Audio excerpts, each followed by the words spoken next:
வணக்கம் நண்பர்களே. காலையில் எழுந்திரிச்சு என்னென்ன நியூஸெல்லாம் படிக்க வேண்டியது இருக்குன்னு பாருங்களேன். நாடு முழுவதும் பரபரப்பை ஏற்படுத்திய வழக்கு. கொல்கத்தா பெண் டாக்டரை கற்பழித்து கொன்றவருக்கு சாகும் வரை சிறை தண்டனை, கோர்ட் அதிரடி தீர்ப்பு.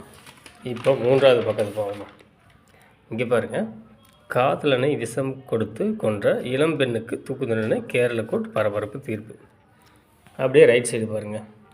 அண்ணா பல்கலைக்கழக மாணவி பாலியல் வழக்கு, ஞானசேகரனுக்கு 7 நாள் போலீஸ் காவல், சைதாப்பேட்டை கோர்ட் உத்தரவு. இப்போ அடுத்த பக்கத்துக்கு போவோம்.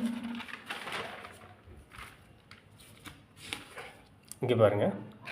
மனைவி பிரித்து சென்ற ஆத்திரத்தில் மாமனார் மாமியாரை வெட்டி கொன்ற தொழிலாளி. சரிங்களா? இப்போ ஒரு பக்கத்தை திருப்பி அடுத்த பக்கத்துக்கு போவோம். இங்கே பாருங்கள். திருப்பூரில் குடிபோதையில் மனைவியை கொலை செய்த வடமாநில தொழிலாளி தலைமறைவு, போலீசார் விசாரணை. இப்போ ஒரு பக்கத்தை திருப்பி அடுத்த பக்கத்துக்கு போகும். இங்கே பாருங்கள். மது போதையில் வெறிச்செயல், தந்தையை அடித்து கொன்ற வாலிபர் கைது.